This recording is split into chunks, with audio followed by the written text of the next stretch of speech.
What's up, guys? Welcome to the show, Going Unclear. I'm your host, Dan Pence. Today is episode 7, Gains. We're doing a Gains series. So this is Gains part 2. So the last episode I did in the Gains series was about your body type, knowing your body type. We talked a bit about nutrition and what your sort of body types need. But now we're moving on to Gains part 2, which is types of workouts. Now, look, there's a myriad of different workouts you can do.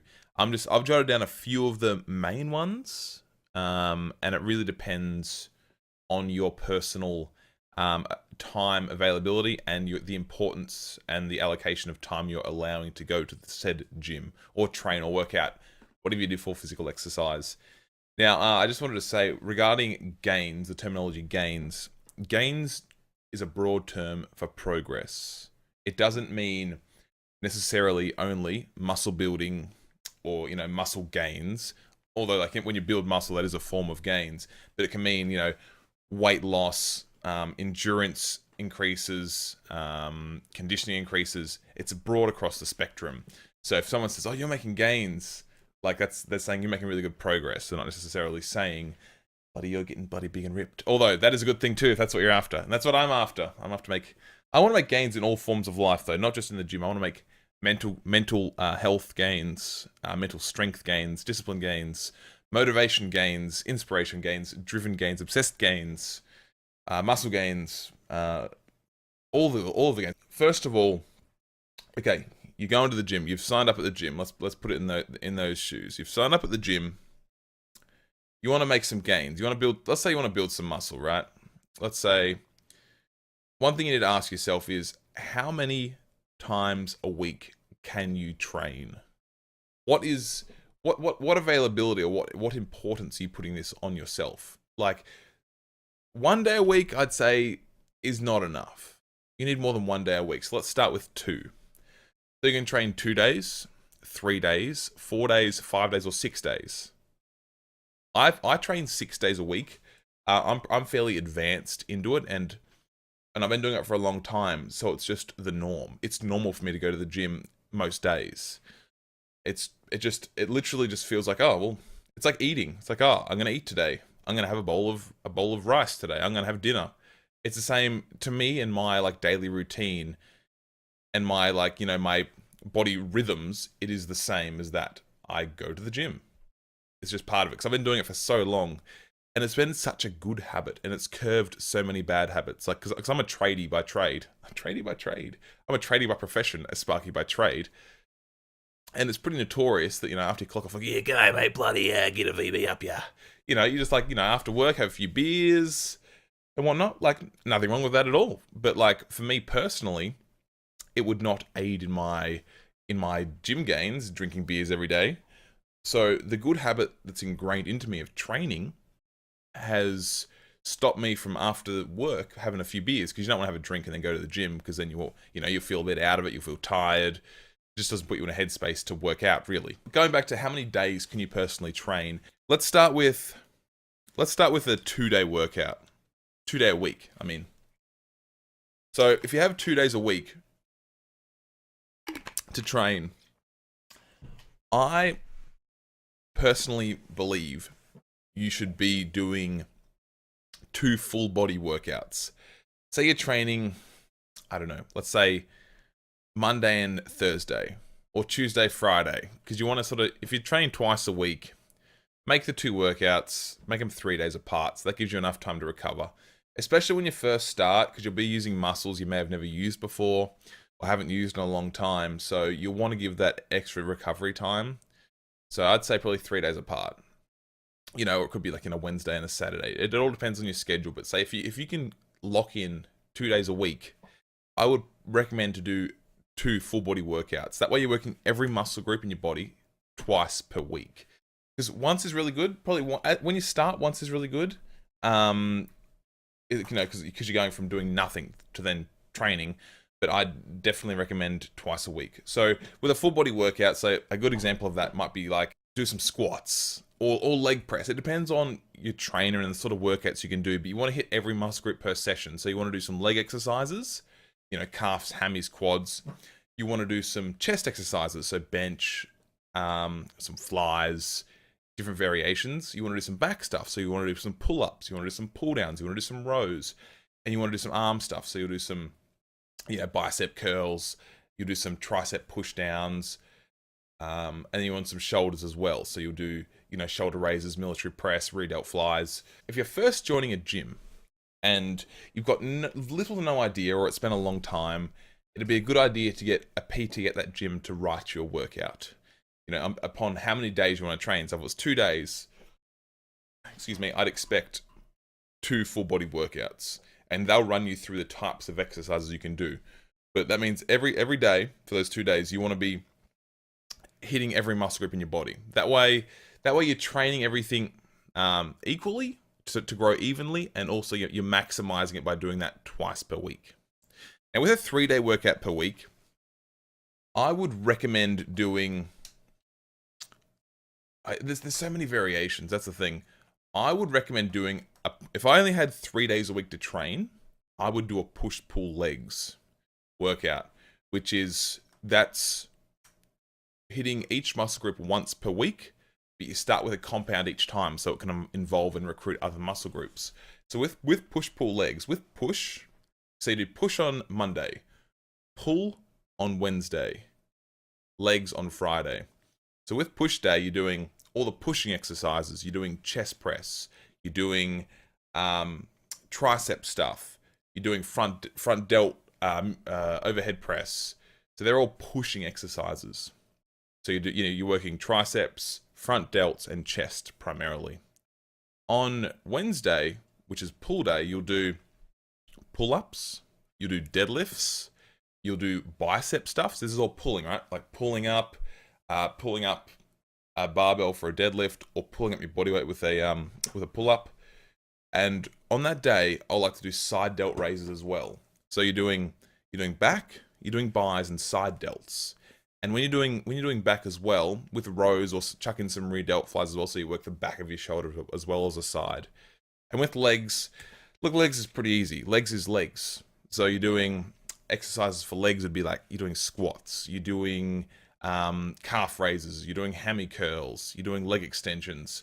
So all legs, right? And on leg day, at the end of leg day, after you do all of your big leg exercises, and small, after you do all the leg exercises, do core. Okay? So you do core right at the end. So the reason you do that, if you do core at the start, you fatigue your core muscles, and they become, they're fatigued, so they're weaker in a sense. So if you're doing some big leg lifts after already weakening your core, mate, you might bloody shoot the spine through the ceiling. You might bloody snap your back, and one must not snap one's back. It is optimal not to do that. Okay, that's push-pull legs. So that's 3 days a week. If I had 3 days a week to train, I would hit push-pull legs. All right, and let's go 4 days now. So a 4-day split. You're starting to get into like the bodybuilding, sort of like the cliche bodybuilding workout territory with the 4 and the 5 day split. And with a 4-day split, you'll do so one day you'll do chest and tris. So you do chest exercises and tricep exercises.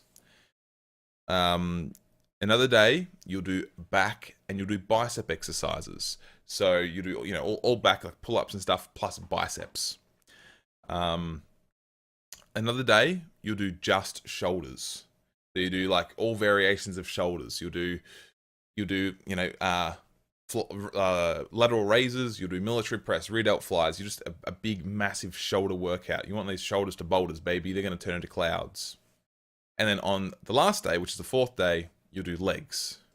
Because legs is half of your body, right? That's why you sort of give it its own day.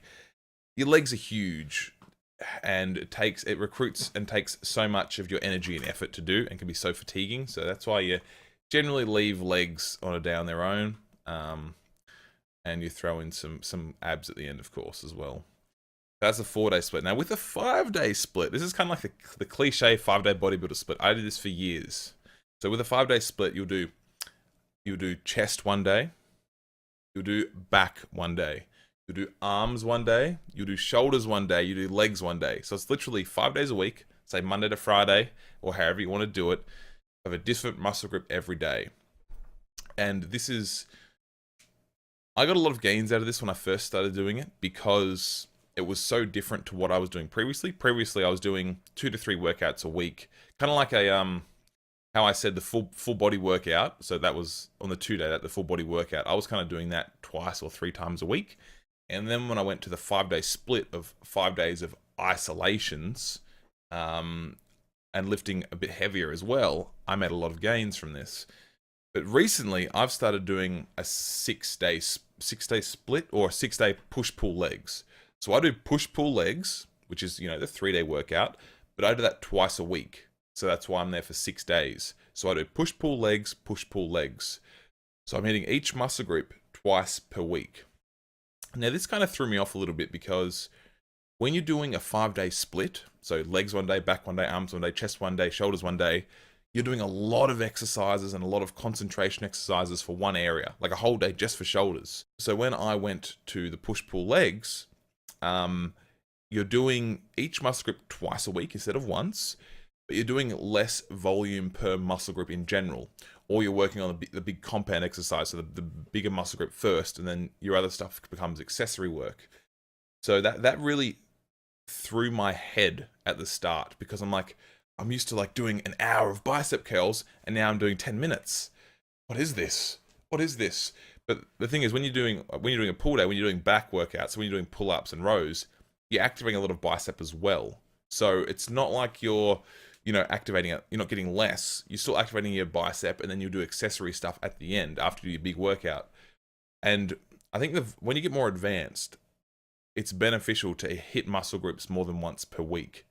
So by doing push-pull legs, that gives you 3 days rest between each day. So I'll do push on Monday, and then I'll do push again on Thursday. So there's 3 days rest and recovery for that muscle group. So then I'll get back into it on the Thursday, and I think, most of the time I feel very recovered.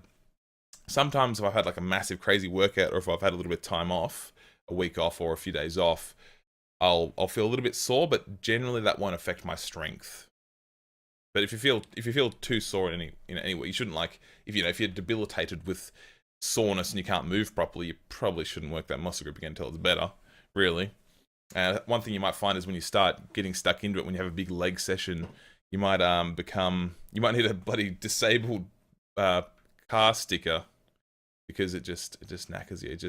It flattens you. Your legs become just these heavy jelly objects that are I think everyone that's smashed legs for a long, who hasn't trained for a long time or on the first session can relate. It's kind of like universal. There's so many memes about leg day. There's so many memes, everywhere about it. It's just iconic how destroyed your legs can be. But it's one of those things, you get used to it with frequent training, and just frequent training, your conditioning goes up. I love it.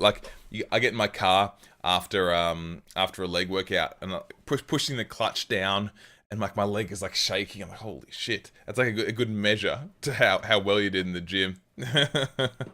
Also, with the 4-day split, how we talked about back and bis one day, chest and tris one day, shoulders one day, legs one day. You could do a 4-day split, as in upper body workout, lower body workout. Upper body workout, lower body workout. So there's 4 days there, right? Upper body, lower body, upper body, lower body. That's another way you can do a 4-day split as well. That way you're hitting each muscle group twice per week. That can be really effective. So there's no really, it all depends on the time you have available. There's no really right or wrong way to train. There's different roads to the destination. You can go the highway, you can go the back road or whatever. And as long as you're training hard and well, and you have good nutrition, the time it takes to get there's not going to be a huge difference. Of course, if you're only training 1 or 2 days a week, you're not going to get there as fast as someone who's training 4 or 5 or 6 days a week, generally. But you're still going to make really good results for the amount that you're putting in, as long as you maximize your work while you're at the gym, and as well as your nutrition out of the gym, which is huge. It's very common. It's not another beaten horse is nutrition is everything. Where nutrition is super important. It's super important to get enough. So if you're naturally slimmer, you really need a lot of calories. You really need a lot of food and a lot of good food and the right food to help build you out of the gym. Because when you're in the gym, say you're in the gym for like what's it? Say what? Just over an hour, 1.2 hours. This is better for statistics, for percentages. You're in the gym for 1.2 hours per day. That's 5% of the day. You have 95% of time out of the gym for your nutrition, for your sleep, for everything that really maximizes the gains from that 5% time in the gym. So that's a good example, a good like little bloody shake up in your head to realize that how important nutrition is. It's, nutrition, you do that over the whole day, not just for the 5% of the day, that the same time that you're in the gym, if you know what I mean. Whenever I start a workout as well, I'll do, no matter what the workout is, no matter what the day is, I'll go in there, I'll do either 10 or so let's just say either 10 or 20 each of these. I'll do a set of squats, just free squats. I'll do a set of push-ups. I'll do a set of sit-ups. This it just feels like it warms you up a little bit. It gets some, blood flow to the area, and it flicks the switch. Like, now it's time to work out. And it's good. Like, if you're not getting much other core stuff, it's good because it means you're doing a little bit of core every day, helps activate your core, and having a strong core is so important when it comes to training. When it comes to any lifts, if you need a really strong core. Otherwise, if you have a weak core, you can start using your back and your spine bones to lift weights. And one must not use their spine bones to lift weights.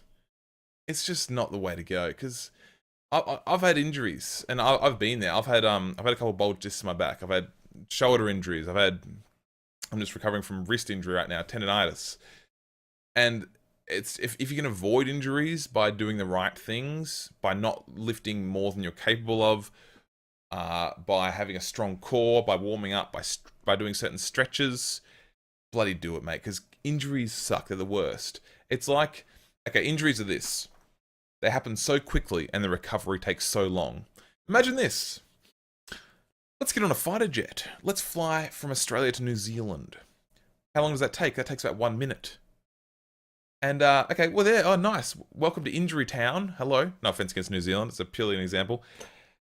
All right, now it's time to swim back to Australia, mate. Here you go. Off you go. Get thrown in the water to swim back. Now, it takes 1 minute to get to Injury Town.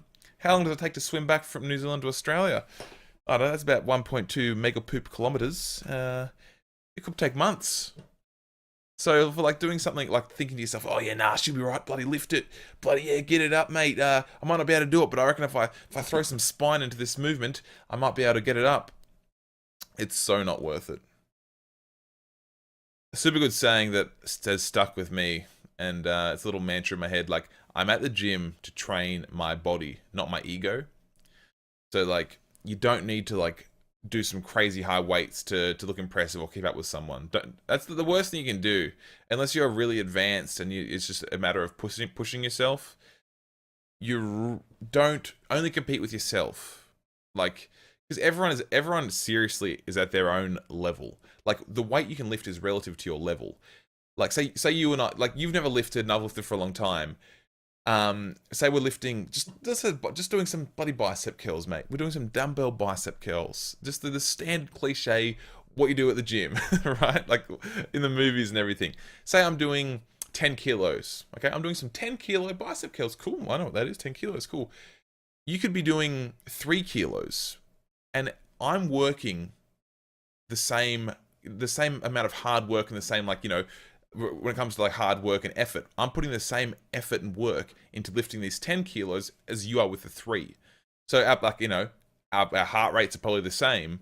The weight's different, but that's because it's relative to us. Like, there's no sense in trying to be where someone else is, because yes, you worked that over time and build that, but there's absolutely, like, there's nothing in it. Like, you need to understand that weight is relative. Like, what you can lift, your strength is relative to you, and you can increase that. That's why comparing yourself to others makes no sense at all. Because it's like, as I said at the start, it's like comparing your page 1 to someone else's page 100. You see where they are, but you haven't seen the years of progress and work they've put in to get there. You suddenly just plop there and you start trying to, like, mimic someone that's already really successful or really advanced. It doesn't really make sense. All right, guys, that's pretty much what I want to talk about with the workouts, with the types of workouts. Just as a recap, so I've got the 2-day workout, which is a full body times 2. We've got a 3-day workout, which is the push-pull legs, which is a really good regime. We've got a 4-day workout, which is a 4-day split. So that's chest and tries one day, back and bis one day, shoulders one day, legs one day. The alternative to that is upper body, lower body, upper body, lower body. It comes down to personal preference. That means you're hitting things twice a week. I've personally had more experience with the sort of 4 and the 5-day splits over the upper body, lower body, upper body, lower body, lower body, lower body. But yeah, it's up to you. But hitting things twice a week can be really good. More so as you get more advanced, I think it's more important. But it depends on where you are exactly now. And then we've got the 5-day split, which is the arms one day, legs one day, chest one day, back one day, shoulders one day. On the sixth day, so you do actually, no, I have done it. Actually, I have done a 6-day split. So you do the 5-day split, and on the Saturday, it's kind of like a fun day. It's like free time. Do things that do your weak points. So you might need to do some more core work. You might need to do some more work on your calves. You might need to do some more tri work. So I'd use that 6 day as a catch-up day to work things. That way, you're hitting that muscle group twice per week. Or there's a 6-day push-pull leg split, which is push-pull legs, push-pull legs, which is what I'm currently doing. And I'm an advocate for it. It's really good. And I'll start each workout with a big compound. So on a push day, I'll start the workout with bench press. On a pull day, I'll start the workout with deadlifts or pull-ups, depending on what I'm doing. And on a leg day, I'll start with squats or the big leg exercise, the big compound lift. And then you can go through and work your accessory muscles after that. And don't forget to start each workout with push-ups, sit-ups, and squats. It's just good, gets you warm, gets you in the mindset of training, flicks that switch. It's very important to flick the switch because you can go into the gym feeling a bit like, training, gym. The best way to conquer that bitch-ass attitude is to work. So by when you're doing your push-ups, sit-ups, and squats, do as many squats as you can, as many push-ups as you can, as many sit-ups as you can. Just bloody flick that switch, get the heart going, get warmed up, get a few drops of sweat going on. Because once you flick that switch, that's flicking off the old little, inner bitch you that doesn't really want to be there or is not feeling motivated, and flicks on the it's time to work switch. Because it's easy not to feel motivated. It's easy to be like, I don't feel like going to the gym today. You make yourself go, which is awesome. Getting there is half the battle. But once you're there, you might feel like, I'll just do a little bit. Now, it feels counterintuitive. Like, I'm here, but why would I want to do like unlimited push-ups, unlimited squats, unlimited sit-ups? As soon as I get there, why would I want to do that? Good. You're not meant, if you don't want to do it, you're not meant to want to do it. If you're having one of those days. But that's when you have to be disciplined and bloody do it. You need to just go, do the work, get it done, and then from then, that'll switch will bloody flick. I guarantee it does. Every time, you feel so much better for it, and then you realize it's time to work. If any of you guys watching right now, if you have any questions, or if you have any thoughts, or anything that I can possibly shed some light on, or share my opinion on, now would be the time to ask. Okay, so Finn Vodka asks, how do you keep the momentum going when you're sick? I have a rule. I do not train when I'm sick, Mr. Finn. Yeah, I do not train when I'm sick. Say if it's a cold, the bad symptoms of a cold could be 3 days or so. I will not train when I'm sick, because when you train and you break down your muscle fibers and rebuild them, that takes a lot of your body, a lot of energy in your body. It can take away from your immune system. So if you have a big workout when you're sick, it can really stop recovery from being sick, and then it can really draw out the process. So I take as much time as I need off when I'm sick. Say it's 2, 3, 4, 5 days. This is for a cold. The bad symptoms of a cold, probably 3 to 4 days. And then after you start to feel better, you can start to feel a bit congested. I'd go and have a light workout. So I'd do some cardio, do some light stuff, not big exercises, and just see how you feel and how your body responds to it. Generally, you'll find you'll sweat more, because I know there's a terminology, sweating it out. Now, I'm not sure if that helps you get better by sweating it out. I don't know if that's scientific or what it is, but I'd take as much time as I needed, because you go hard for weeks and months while you're in there, and if your body gets sick, it's generally it's contracted something, and it might just need a rest. It might need a few days, and there's no harm in taking a few days off. It's like if you go to the gym for a few days, you're not going to get massive and ripped and make all these gains just for a few days. So it's the same on the other side. If you miss the gym for a few days, you're not going to lose all your gains. Toodly NZ asks, I know sometimes you need a just do it attitude if you're not motivated. Do you do anything specific to help with that? Self-talk / other techniques. Something that's really helped me, Toodly, is finding inspirational people on YouTube, like fitness people, vloggers, people that you like. And what I've found is if I am watching their content, if I'm immersed in their content, it really motivates me and drives me. It motivates me because you find motivation and then you find drive, right? And then after that, you can become obsessed with what you're doing. But with motivation, it comes and goes. It can fleet very quickly. You can be motivated hugely for 1 or 2 or 3 days, but then it can fleet. You can't trust one source of motivation or one instance of motivation to stay there forever. So you need to refresh your motivation very often. So every day, every second, every third day. And it's one of those things that kind of creeps up on you. You might be like, oh, I'm really motivated. The next day, oh, I'm motivated. The next day, and then like 3 or 4 days later, you're like, oh, I'm going to skip the gym today. So without really realizing it, you're suddenly not motivated before you realize you're not motivated. So if I can give you a little mantra or something you can keep in your head is refresh your motivation daily. Like write some shit down, write some goals down. Like I want to lose 10 kilos. I want to, build 5 kilos of muscle. Write that down and have that somewhere where you can actually read it and physically, don't just skim past it every day. Physically force yourself to read it. Now this takes discipline. Discipline is doing things that are very important, but you don't want to do them. That's discipline. So if something has to be done, if you have to do something in your life and you realize you don't want to do it, good. Realize that you must do it and you must use discipline. It's a sign. If there's something that you should do, but you don't feel like doing it, realize, just say to yourself, okay, this takes discipline, and then do it. Realize what's happening inside your brain and do it.